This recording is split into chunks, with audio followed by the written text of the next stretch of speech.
ஆண்டவராக இயேசு கிறிஸ்துவினை நாம் மைப்படுவதாக இந்த நாளில் உங்களை யாவரையும் பார்ப்பதில் மிகுந்த சந்தோஷம். இன்றைக்கி ஒரு காரியத்தை புதுசாக கற்றுக்க போகிறோம். இந்த வேர்ட் ஆஃப் காட்ன்றது எவ்வளோ முக்கியம் இல்லை? ஏன்னா அந்த வார்த்தையே தேவனாக இருந்தாராம். இந்த வார்த்தையாகிய தேவன் எவ்வளோ பண்ணுறாருல, நமக்கு லைஃப் கொடுக்குறாரு, இன்னர் மேனை ஸ்ட்ரென்த் பண்ணுறாரு, ஓவர் கம் பண்ண வேர்ட்னால் ஓவர் கம் பண்ண கிருபை தராரு. இது எல்லாமே இந்த வேர்டுன்றது ஏதோ அப்படின்னு நினச்சிக்காதீங்க. வேர்டுன்றது இயேசு கிறிஸ்து, அதுதான் ரொம்ப ஸ்பெஷலு. இன்றைக்கி ரொம்ப அழகான ஒரு காரியத்தை இயேசப்பா கத்தர போகிறேன். ஜான் சாப்டர் 17:17 எனக்கு ரொம்ப பிடிச்ச ஒரு one of the beautiful prayer. இந்த அதிகாரத்துக்கு ஒரு ப்ரேயர் வைக்கலான்னு சொன்னால், what a beautiful prayer that Jesus prayed for his டிசைபிள்ஸ்க்காக ஜெபம் பண்ணுறாரு. ஜெபம் பண்ணிவிட்டு ஒரு வார்த்தை சொல்கிறாரு, நான் உலகத்தான் அல்லாதது போல இவர்களும் உலகத்தான் அல்ல. 17ஆம் வசனம், உம்முடைய சத்தியத்தினாலே அவர்களை பரிசுத்தமாக்கும், உம்மது வசனமே சத்தியம் அப்படின்றார். எவ்வளோ அழகாக சொல்கிறாரு. சத்தியத்தை அறிவை அடைந்த பின்பு இயேசு கிறிஸ்து சத்தியமும் கிருபையுமாய் அவர் வெளிப்பட்டார். அப்போது ரொம்ப அழகாக ஒன்று போட்டிருக்கு, உம்முடைய சத்தியத்தினாலே நீங்கள் உங்களை பரிசுத்தப்படுத்துங்க. அப்போ என்னது சத்தியம்? உம்முடைய வசனமே சத்தியம். வசனம் யார்? இயேசு கிறிஸ்து. புரியுதா உங்களுக்கு? நான் மறுபடியும் உங்களுக்கு சொல்கிறேன். உம்முடைய சத்தியத்தினாலே அவர்களை பரிசுத்தமாக்கும். சத்தியம், உம்முடைய வசனமே சத்தியம். அப்போ சத்தியம்னா யார்? அது இயேசு கிறிஸ்து இல்லை? இந்த சத்தியத்தினால தான் நம்ம பரிசுத்தமாக முடியும்.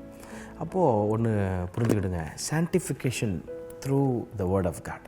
இந்த வேர்ட் ஆஃப் காட் என்ன பண்ணும்? வெறும் லைஃப் மட்டும் கொடுக்கும் இல்லை சார். வெறும் பேட்டில் வின் பண்ணுறதுக்கு மட்டும் உங்களுக்கு ஹெல்ப் பண்ணும் இல்லை சார். பிசாசை எதிர்த்துக்கு மேற்கொள்கிறதுக்கு மட்டும் உங்களுக்கு ஹெல்ப் பண்ணும் இல்லை சார். எல்லாத்துக்கும் மேலே உங்களை பரிசுத்தமாக்குவதற்கு இந்த வேர்ட் ஆஃப் காட் ஒரு பெரிய உதவியாக இருக்குது. இந்த வேர்ட் ஆஃப் காட் அதனால தான் பாருங்கள், தாவீது சொல்கிறார், ஆண்டவர் ஈசோப்பினால் எனக்கு கழுவுங்க ஆண்டவரே, அப்போ நான் சுத்தமாக ஆண்டவரே. இப்போ இந்த வேர்டு படிக்க ஆங்கர் இஷ்யூவாக இருக்கா, லஸ்ட் இஷ்யூவாக இருக்கா, சிலதை பார்த்தால தப்பாக தோணுது சார், இச்சாவே இருக்குது சார், இல்லை கோபம் வருது சார் அதிகமாக, அப்படி இந்த வேர்டு படிக்க எதெல்லாம் ரொம்ப ஸ்ட்ராங்காக உங்களை ஹோல்டு பண்ணியிருக்கோம் அதெல்லாம் ரிலீஸ் ஆகும். ஏன்னா அந்த வேர்ட் ஹஸ் பவர். ஏன் வேர்ட் ஹஸ் பவர்? வேர்டுன்றவர் ஜீசஸ், சத்தியம். இதுதான் இந்த வாரம் ஃபுல்லாக பார்த்துட்ருக்கோம். இப்போ பாருங்கள், ஏசப்பா ஜெபம், உம்முடைய சத்தியத்தினாலே அவங்கள பரிசுத்தமாக்குங்க ஆண்டவரே, உம்முடைய வசனமே சத்தியம்ன்றார். இப்போ இந்த காலவேளையில் ஆண்டவங்களை என்கரேஜ் பண்ணுறார். இந்த வேர்டை வாசிக்கும் போது என்ன நடக்குது? சான்டிஃபிகேஷன், பரிசுத்தத்தை தரார். உள்ள பரிசுத்தமாக நம்ம வாழ்க்கையில் அசுத்தத்தெல்லாம் கர்த்தரெல்லாம் நீக்கி போடுறார். பாருங்கள், இந்த டிசைபிள்ஸ்க்காக ஜெபம் பண்ணுறார். நான் உலகத்தான் அல்லாதது போல் இவர்களும் உலகத்தான் அல்ல, இவங்களை பரிசுத்தப்படுத்துங்க நம்முடைய சத்தியத்தினால, வசனமே சத்தியம். அப்போ அவங்கள தூக்கிட்டு வேறு எதுவும் ஒரு உலகத்தில் வைக்கல, நம்மளை இதே உலகத்தான் வச்சுருக்கிறார். இங்கே பாவம் நிறைஞ்ச உலகத்தான் வச்சுருக்கிறார். அப்போ நம்மளை கரப்படுத்துறதுக்கு நிறைய காரியம் இருக்குது. அதான் நம்ம ஃபஸ்ட்டே பார்த்தோம்ல, how can young man be pure through your word of God.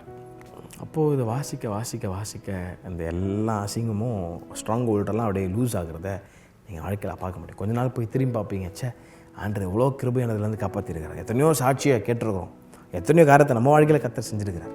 அப்போது இந்த sanctification through the word of God. How blessed day. இந்த நாள் முழுவதும் கர்த்தர் உங்களோட கூட பெரிய காரியங்களை செய்வார்.